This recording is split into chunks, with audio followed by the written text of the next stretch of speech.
Let's move on to our next conversation. Noel Tata, of course, on Friday was appointed the chairman of Tata Trusts, succeeding his half-brother Ratan Tata with immediate effect. We have Bijou Kurien, chairman of Retailers Association of India, as well as the former COO of Titan, and Gurcharan, former CEO of Procter Gamble India, as well as managing director of Procter Gamble Worldwide, joining in for some perspective and thoughts. All eyes now on Noel Tata. Can he take the Tata Group to even greater heights after Mr. Ratan Tata's unfortunate demise? Gentlemen, thank you so much for joining in. So we want to start by getting first thoughts, because Noel Tata, I think to the market, is known as the Trent man, and he's worked absolute magic out there, along, of course, with his team of professionals. So, Mr. Das, if we could start with you, what are your impressions of the man? What would you expect? Because what Trent has accomplished is, absolutely phenomenal at a time when we were talking about the K-shaped recovery, and it was only the premium segment that was working for consumption. Trent has charted its own path. Your thoughts?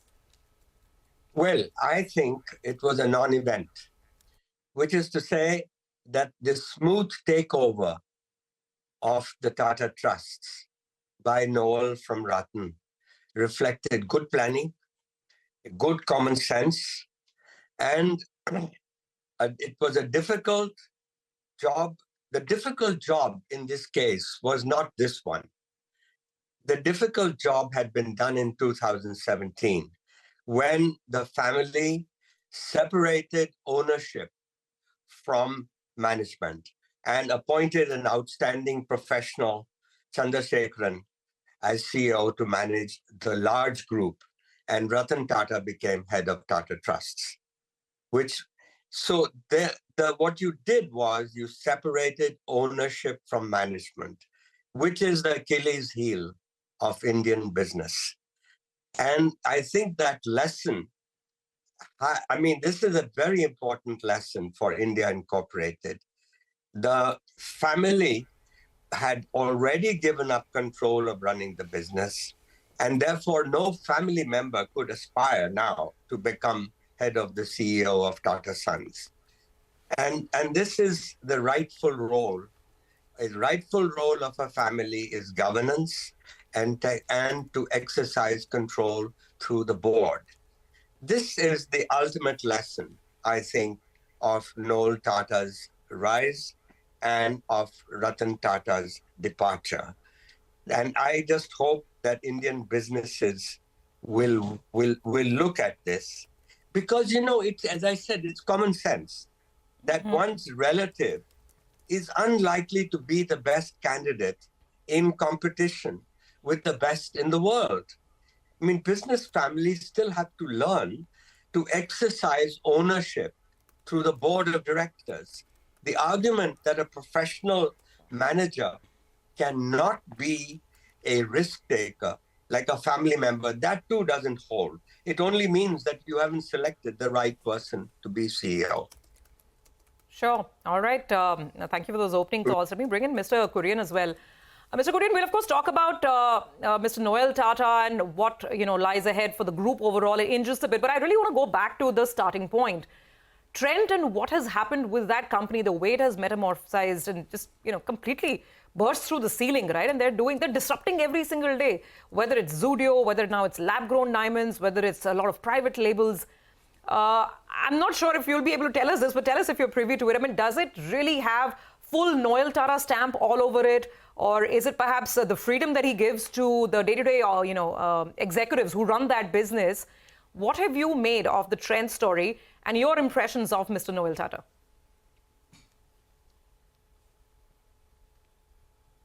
Well, I think the most important thing is that Noel has actually steered this company right from the beginning, having actually built the business himself and then handed over the reins of the business to professionals who are capable of running both the West Side format and the Zudio format. But I think clarity of strategy that Noel has actually exhibited during the journey of Trent is something which is remarkable. And what he's done has actually been to be able to build this business in the manner that is the most desirable way, without getting distracted, without and without getting into areas which might not be core. I think that's what Noel's got, whether it's private label, the sharp pricing, the way they created the assortment of products for the stores, all of them being outstanding from a retailer's perspective. And then, of course, the diversification into Zudio, which is the fast fashion brand, that's also been another area where I think he's exhibited an uncanny understanding of the market, the opportunity which exists. And what we can see with Zudio today is obviously the fruits of that strategic thinking, which has helped Zudio to become even larger than Westside at this point of time.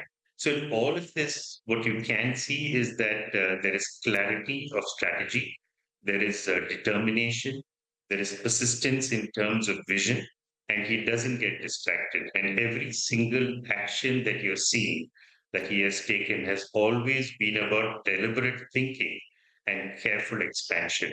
Nothing silly, nothing fast, and nothing for the shortcut. So all of this is what you can see in the business. And I think courtesy that both the company and he has earned the respect of other retail professionals. And at the RAI, which is the Retailers Association of India, we're very happy to have him on the board, and he's helped us to be able to think through several issues, guide the board at crucial points of time, and has been great counsel for us. All right. Hi, good morning, gentlemen, and thanks a lot for joining in. This is Nigel on this side. Bijou, I wanted your view, on this big debate last week. Titan was one of the biggest losers on the Nifty pack, while Trent was one of the biggest gainers. That's because Trent forayed into lab-grown diamonds. Many analysts believe that actually this should have been done under Titan. What is your view on that? They're competing in similar segments. It's a bit difficult for me to actually opine on the individual strategies of both Titan and Trent, and who's probably the best suited to enter the lab-grown diamonds business. But all I can say is that lab-grown diamonds as a category is certainly making its presence felt, and there is expectation that lab-grown diamonds would actually become a larger part of the diamond market, grabbing a little bit of share from the natural diamonds market.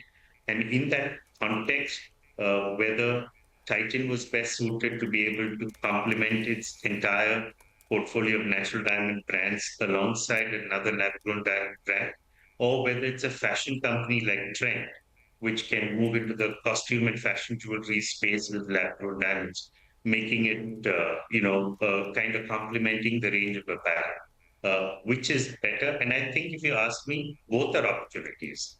There is a serious diamond jewelry buyer who might want to consider lab-grown diamonds, but certainly at much higher prices. And there is also an apparel buyer who might actually want to complement what she is buying in the apparel space, along with the line of fashion jewelry made out of lab-grown diamonds. So there are opportunities for both people, and it's only the occasion of use which makes a difference. One might be a more serious brand purchase, where the occasion of use is a little more formal, and the other might be a very casual opportunity to purchase. So both have the right to play. Who should have done it first is a different question, but I think both of them can actually do things with lab-grown diamonds, which will certainly complement each other without treading on each other's toes. Sure, absolutely. By the way, folks, I can tell you from first-hand consumer experience, because I've had a Star Bazaar, which is a Tata run store closest to my house for many, many years. They have completely, overtaken with their private brands and the kind of quality and the service. And, now they're trying to compete with the quick commerce players as well. And the question is, can you do it as well as the quick commerce guys are doing or not? So I think this has a lot of different, wheels to it. Mr. Das, some closing thoughts here, because the retail space itself is going through such a major disruption, right? Now, quick commerce is delivering everything from soaps to an iPhone to T-shirts to kurtas. Prashant was telling us in the morning. And here we have a man, Mr. Noel Tata, who really understands the consumer. So under him, are we going to see a Tata Group that, it's traditionally been all about steel and heavy manufacturing and Tata Motors and all of that.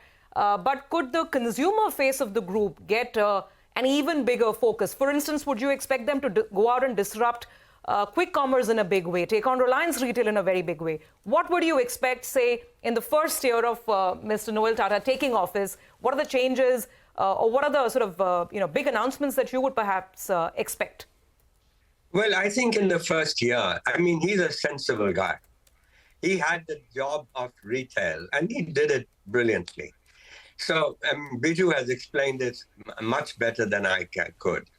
What I think we should expect from him is good sense that he's going to steer Tatas in the right direction. Be a stable influence, which is very important. And really, then only once he's sort of then to flex muscles. And also, we need the visionary spirit of Ratan also to be there. And so he could, I mean, what you've just laid out is a greater intrusion, greater involvement in the retail space. Yes, I think all these are coming, but it will be done in a measured fashion. What I think of him is a sensible person who will make sure that the ship is steady and going. And in some sense, despite the forays that Ratan took, he kept that in order. And that's really the role, Noel's role. And let's hope that the CEO, Chandrasekhar, will run with the ball, when the opportunities arise. It's going to be a good relationship between the two will be very important. Absolutely. Measured growth and measured aggression. As a consumer, I've seen it firsthand in some of these Tata retail brands, and let's see if we'll have that stamp all across the group activities as we go forward. Gentlemen, thank you very much for joining in. Appreciate you giving us some perspective on this big story that continues to play out. Surbhi, when you were relating to some of those consumer experiences, I thought you were going to tell us that you were forayed into diamonds. No, I'm still looking at sugar and, the soaps and detergents. Complete U-turn from Friday. But who knows now, lab-grown diamonds also. Everything from soaps and detergents to lab-grown diamonds. Well.